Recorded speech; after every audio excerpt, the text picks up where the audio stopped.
Day 4 of audio work for the Atlas Extrasolar mission of 2090. I am publicist Andrew Kenmore of Angelon Industries. As of today, I'm up to 2 days before the Atlas exploded.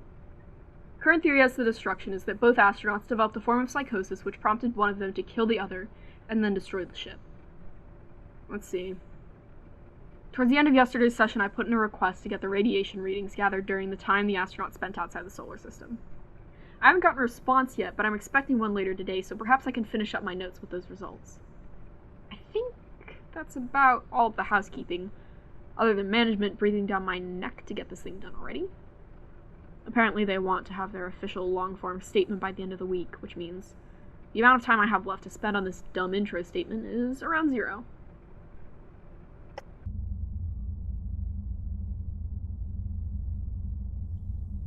So, what are we going to do? I don't know. Fuck! Why would they screw us over like that? Are they that willing to sacrifice us? I have no idea. But, like, you're mad too, right? Of course. Yeah, you sound like it. Well, I'm gonna go and put my anger somewhere. In the meantime, don't look out the window, I guess. Sure. We're gonna die out here, aren't we?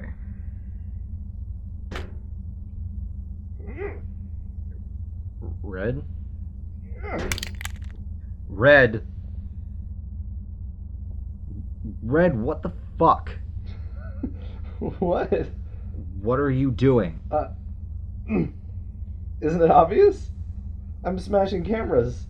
I know you said please don't break anything, but... Why the fuck would you do that? Well, if they're gonna strand us outside the solar system, I'm not gonna let them watch us. I'm not into the whole exhibition or something anyways. Wanton destruction isn't going to help anything, Red. Yes, it will. Watch me. Let me go! Listen, I've almost figured out our next step. I just need to vent a little. You can vent without damaging equipment. Not as fun. Red? Oh, come on! You really can't say that you're fine with them watching us freak out and die in space. At least this way, if we die because of their negligence, they don't get to pull more data out of it. You have a point. Can you let me go, then? Oh, right. You want to help me smash the rest of these, and I'll tell you the plan? You're planning now. I've always been planning. I'm a very cunning man, Peter. Now, you want to float around making sarcastic quips, or do you want to hear the plan? Plan. Right. So, the way I see it, we've got 2 options. 1, we do nothing. We wait for a year till our trajectory brings us back inside the solar system, and we deal with whatever is going to happen. 2, we, don't do that. We try to get home early, however we can. I have an idea, but it's bad. It's probably better than my only idea. I mean, all I can think of is to vent some oxygen from one of the rooms and hope that slows us down. Yeah, that would be pretty bad. I agree. What was your idea? I have never hated you more than in this moment. That's really your only idea. Listen, I told you it was bad, but honestly, I don't like sitting here for 3 years waiting for whatever's happening to get worse. I think it's preferable to killing ourselves by venting oxygen from the space we live in. I mean, I'm not disagreeing with you. I was just saying, it is our other option. So, I'm guessing we're sticking with the original trajectory for now. I think that's best for our health. Alright then. You want to help me break the rest of these cameras? Why? Come on, you're good at faking it, but I can tell you're angry too. And anyways, it's not like the cameras are essential equipment. Okay, fine. Attaboy. And you didn't think we'd be friends. Don't patronize me, Red. Noted. Man, this feels good. Red, why are you covering your... Don't turn around. I'm not. Okay, good. Red, what's going on? I thought I just... Calm down, Red. What's happening? I saw something. The window's covered. Yeah, it is. Well, then how did you see something? I don't know, but it was It was like those things were, I don't know, seeping in. I could see what almost looked like vestigial eyes blinking blindly at me through colors I've never even seen before, dripping through cracks in the metal plating, rising, extending, coming toward us as inevitably as the rain falls. We're so fucked. Peter, we're so fucked. Get a grip. We're going to be fine. We'll finish this mission and we're going home and you're going to see your family. Right? My fuck, You're going to see them. You're going to be fine. You absolutely fucking have to be. Because if you're not, I'm going to lose it, okay? You have to be fine. Peter, I want to go home. Me too. I know we, just agreed to wait it out, but can we please consider the other option? Was it that bad? What I saw, no. I mean, as much as it made me feel, no. I just thought we'd be safe. Even if other stuff started happening, I thought we wouldn't have to see anything anymore as long as we kept the window covered. Those things really are everywhere, huh? I've even started dreaming about them. Ah. You too. Yeah. Now I understand what all that screaming in your sleep was about. I'm surprised I didn't wake you up. Well, I've always been a heavy sleeper. And I had my own screaming to do. Right. I don't want to live like this for a year. I'm starting to feel the same way. I mean, it's a bad idea, but it's worth a shot. Venting the oxygen, I mean. We could do the sleeping quarters. Not like they're strictly essential. Where would we sleep afterwards, though? The window room? No. I think I'd sleep in the navigation room, and you'd sleep in the engine room. Or we could both sleep in the engine room. Whatever. We're not sleeping in there. Agreed. Too bad we can't vent the window room. Yeah. I wanted to, but it's too central. Couldn't figure out how to do it without venting so much air that the recycler might have trouble. So, sleeping quarters then. We should get the supplies stored there. I can make bombs out of some spare fuel for the reaction control system thrusters and liquid oxygen. You're really on board for it? If it means I don't have to see what you just did, yes. I don't want that burned into my memory. Do you think it'll work? We might cut it close, but yeah. We don't really need to create backwards momentum, right? We just need to nix our forward momentum enough that the sun's gravity starts to pull us back into the solar system. At that point, we can send out an SOS and someone will definitely come. Yes, and if we're lucky, we might not even crash into any asteroids. We should be fine. As long as I can access navigation, I can use the RCS thrusters to give us a little leeway when we hit an asteroid field. You know, I'm impressed. You thought of all that pretty quickly. The camera smashing gets my head clear, and the overwhelming sense of dread helps. I imagine. Okay, let's do it.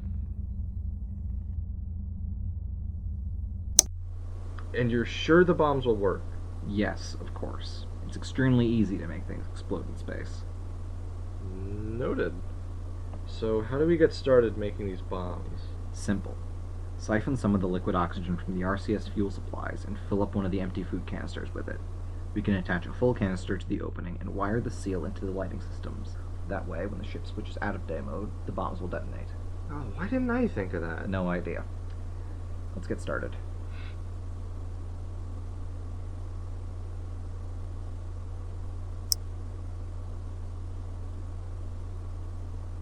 Hey, when we get home, what are you gonna do? What do you mean? Well, we're definitely not gonna be working for Angelon anymore. Oh, I guess I haven't thought about it. For so long, this was my goal. Probably sue Angelon. Yeah, that's a good plan. They'll definitely have my help. They need to go the fuck down. You could die. I'm sure that's very much what they're hoping. Yeah, well, fuck them. You hear that, Angelon? We're gonna live! There is no way they can hear that. We destroyed the cameras. Well, you never know. Maybe they've got super hearing. Sure. Peter? You got your eyes closed for a reason, or are, outside friends back? Second one. Shit. Damn it. I really hoped you were exaggerating earlier. Take deep breaths. You gonna pass out? No. Don't think so. You finish your bomb? Yeah. And you're not seeing No, not right now. Alright. My bomb is done too. Take both of them and place each one on the part of the wall in the sleeping quarters farthest from the other parts of the ship. Then close the doors and we'll wait for the switch to night mode. Let's get the fuck out of here. Are you gonna be okay? Get going.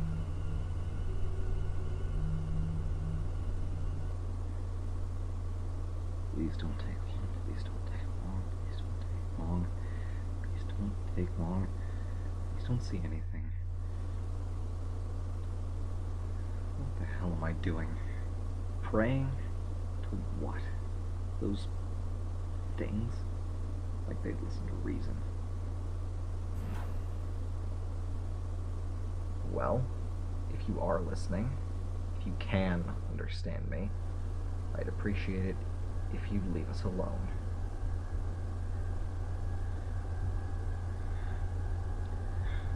I'm going to open my eyes, and I swear if there's anything other than the walls of the Atlas, I'm going to, well, shut my eyes again. Probably. I'll be really angry about it.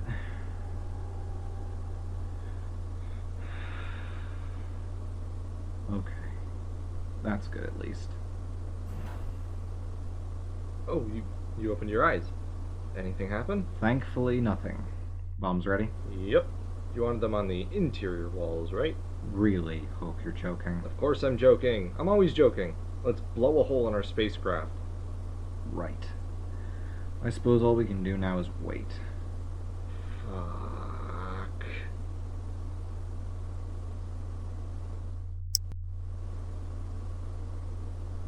Are we there yet?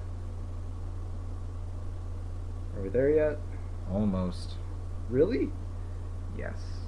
Switch to night mode should happen in 3, 2, 1.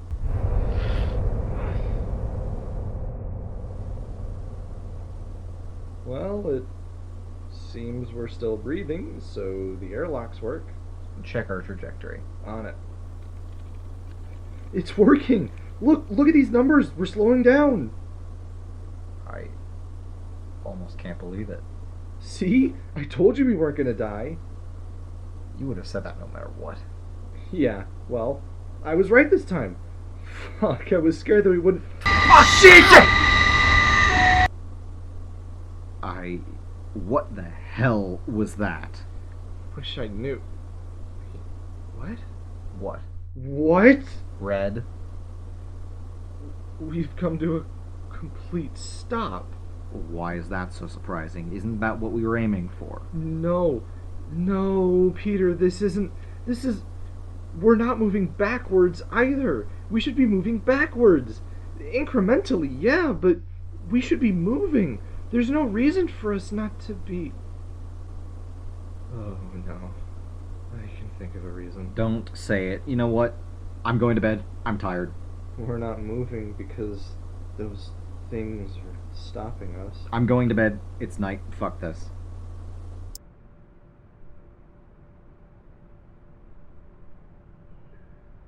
I think that's enough for today. I really wish the distortion wasn't so bad. And it looks like I'll have to cut parts out of this recording just like yesterday's. Also, the archive team doesn't have to deal with listening to total gibberish, of course.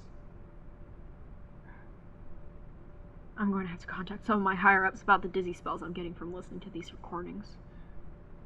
Or maybe just my doctor.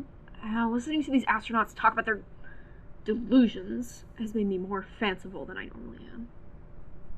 It's still unsettling. There's something to the distortion that feels like it's twisting my mind. Like there's dimensions to it that weren't meant to be caught and made to lie flat. Butterflies pinned to Angelon's corkboard. Voices too big for what has been done to them. You almost feel bad. I almost wonder if maybe there's a way you could free them. Clearly I've been on the job too long. No worries, I should be able to wrap this all up by tomorrow, just in time to meet upper management's deadline. Down to the wire, but then again, they always calculate everything perfectly. I should be surprised. What else did I have? Oh, right, with the radiation reports. We were trying to retrieve them to corroborate the evidence that Red was so confident in during yesterday's session. I did receive an invoice about them towards the end of today. Looks like they have the head of research and development on that, and I've been told by his secretary that all data relating to the Atlas mission is either classified or deleted. Unfortunate, but that's just how corporate is. After all, we can't let the public see everything. Someone could do something dangerous. Very well. I think that's all for today. For now, I will stick with my current running theory. Both astronauts seem to have thoroughly lost it, and the fact that now they're seeing things inside the ship proves it. Pretty open and shut, but I suppose we'll need the exact details of their demise for their families. Family. Tomorrow, then. Let's get this over with. Atlas of Angelon was written by DS Oswald, with help from Andrew McAllister. Audio edits performed by Logan Smith and DS Oswald. Soundscaping by Theo Wolf, with help from Andrew McAllister. Some sounds taken from Creative Commons sources. Red McGallagher is voiced by Logan Smith. Peter Rudenko is voiced by Andrew McAllister. And Andra Kenmore is voiced by DS Oswald. The outro song is Connection Error by Lauren Estes. Thank you so much for listening.